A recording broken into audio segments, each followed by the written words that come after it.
Welcome back. We're all set to finish our sock by grafting the toe, these remaining live stitches. And this is a very, very, very, very simple, very easy process, but it's often portrayed as being something mysterious and difficult. And that's only because as simple as it is, as easy as it is, it's just one of those things that if you're not constantly doing it, it's easy to just put it out of your mind and forget about it. So that's the only thing that's difficult, just the remembering the setup. But once you get going, it's so really simple. And because it is so simple, it's a good idea to talk aloud to yourself or to repeat the process aloud just to keep yourself aware, because it's easy to lose, you kind of just zone out when something is too simple. You start kind of just fading away. When something's just too simple, your brain needs to be a little bit more engaged. Anyway, let me tell you what tools you're going to need.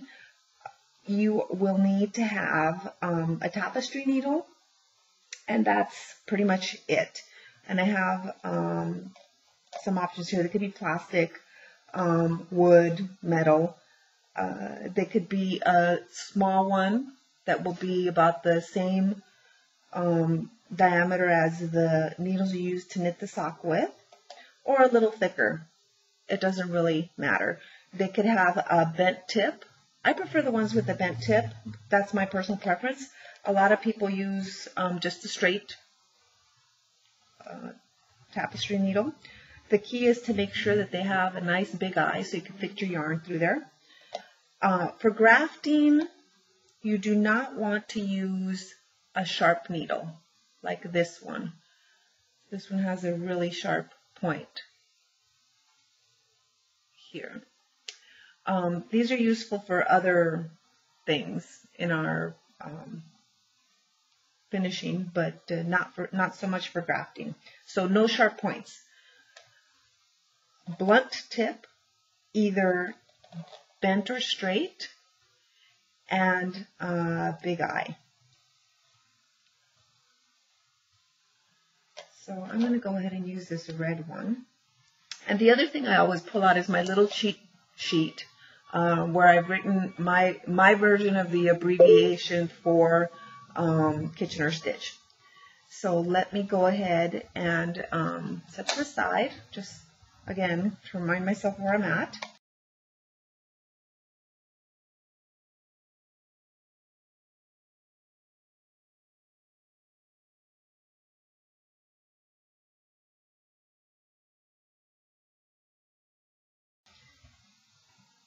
And I'll show you where we are. Now, the other thing that you need to keep in mind after you've threaded your yarn, oh, by the way, let me just show this because I did it off camera, but let me show you. When you thread your yarn, just stick the needle underneath the yarn, fold it over, pinch it, and then push the pinched section through.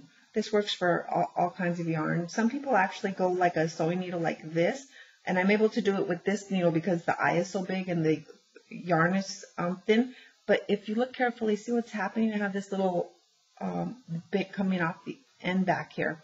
So for me, that's not such a successful way. I just fold it in half and stick it through the needle to pull it there. Okay.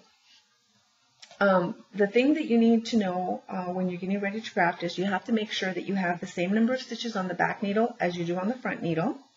And there's a beginning step, a setup step, and then a finishing off step. So the beginning or setup is to purl the front needle and then knit on the back needle. So let me talk about front needle and back needle for a second.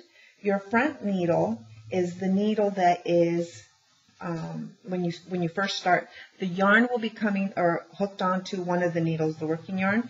This will be the back needle, and then the front needle is the one facing you. So you'll situate your toe of your sock this way.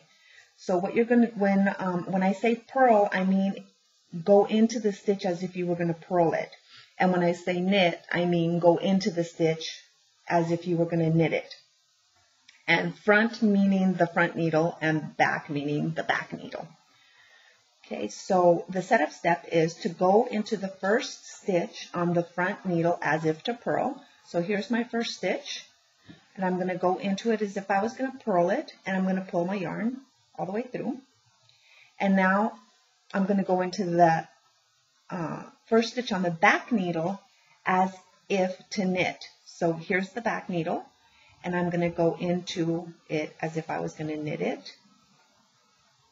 And then I'm going to pull my yarn through. And notice I'm working or traveling with the yarn underneath these two needles. I don't want it to come between. I don't want it to go over this way or over this way. It needs to stay underneath. Okay, so I've got my setup step done. Now I'm ready to start my repeat. My repeat is, and it's the same thing over and over again. You're always working 2 stitches on each needle. 2 stitches on each needle.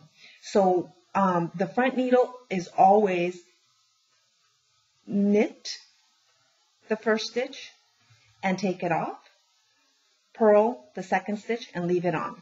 Then you'll go to the back needle and you will purl the first stitch and take it off, knit the second stitch and leave it on, and repeat.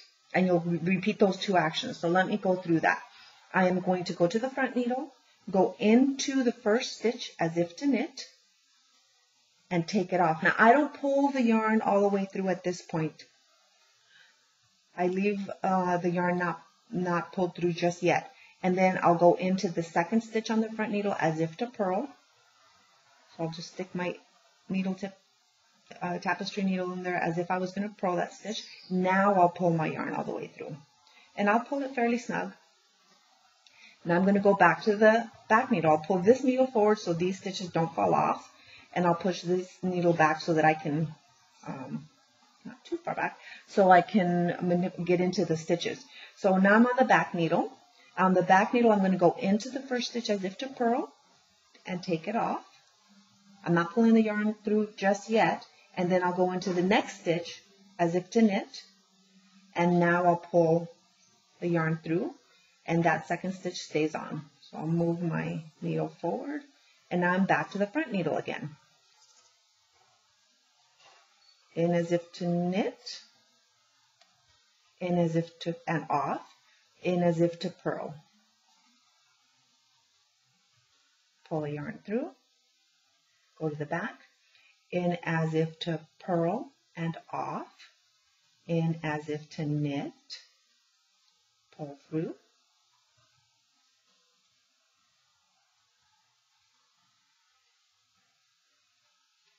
and back to the front. In as if to knit and off, as to purl, leaving the stitch on and pulling the yarn through. The back needle, in as if to purl and off, knit and on, front needle, purl, see how easy it is to do, knit and off, purl and on, back needle, purl and off, second stitch, knit and on,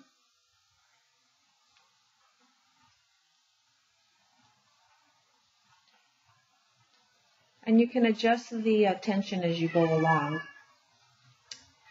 Now back to the front, knit and off, purl and on, back needle, purl and off, knit and on. Okay, don't let the yarn go over the top of the needles. Okay, now back to the front, purl and off. I said purl, I meant, but I did the right thing, knit and off, purl and on,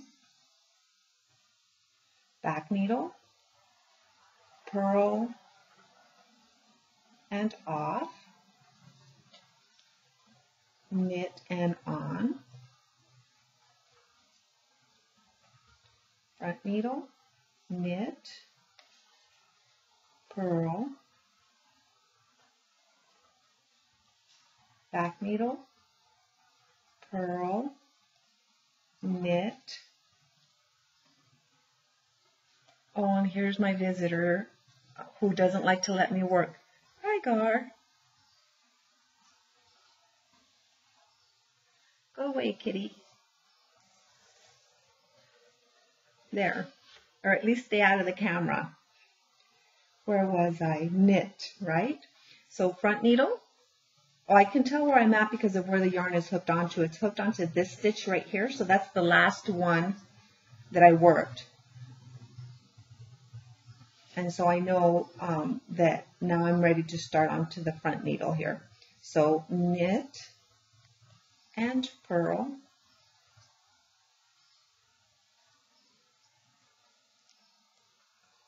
Pull the yarn through. Now the back needle,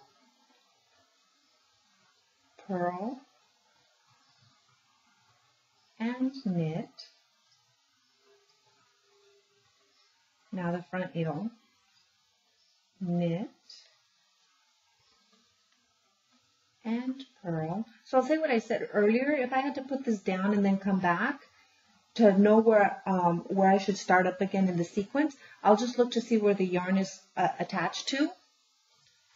And in this case, it's attached to the first stitch on the front needle. That means that I need to start with the sequence with the back needle. And the sequence is always the same regardless of when you start. The front needle is always knit, purl. The back needle is always purl, knit. So I know if I came back to this after having it put it down, here's the yarn coming out of the first stitch on the front needle. I know I should start on the back needle, and it will be purl and knit. And now to the front needle, knit and purl. Making sure my yarn does not get wrapped over the top of the needle. Back stitch, back needle rather, purl and knit. And now the front, knit and purl. And the back, purl and knit. Okay, now I've got just 2 stitches remaining, and this is now where I finish off my final step, which will be to go into the first stitch as if to knit, or the final stitch on the front needle as if to knit, and take that off. And then before I pull the yarn through, I'm going to go into the back needle, the stitch on the remaining needle, as if to purl, and then now I will pull my yarn through and take my needles out. And before I snug this up and tighten everything up, I will look at my toe to make sure that the tension is the way I want it. And I was snugging the stitches along as I was doing the grafting, but you can sort of see a few of these stitches are maybe a little looser, and if that's the case, then what you can do is just go in and tighten those up a little bit so that your tension is the same all the way across. You don't want to pull from the outside. If you're going to be adjusting your tension, you need to do it stitch by stitch. Otherwise, it won't pull. It'll get really tightened. So you'll get this really nice, smooth, seamless toe. Now, what to do with the end here? Right here, I usually just pull this up. It's like a little tail. I pull it up, and then here at the base of the tail, let me pull that closer because it's small. Let's see if you can see it.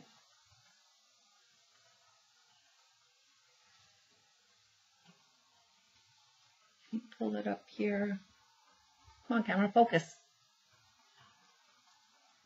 It's right in here. So you'll pull the tail up and then there'll be this little opening right at the base, and your needle will go right in there to the inside of the sock. So now I'll reach into the inside of the sock here and pull my needle all the way through, pull the tail all the way in, and then that will finish off the corner nice and neat. Here's my finished toe. And then on the inside of the sock, you're just going to weave your end in. And I usually just go across the top of the toe.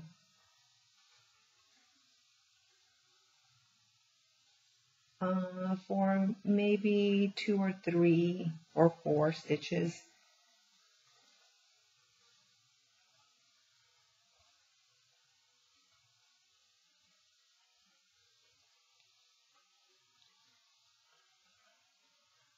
And then once that's done, you'll double check to make sure all of your ends are woven in, even your beginning end, and you'll be ready to start your second sock. I guess that's enough, so I'll just go down.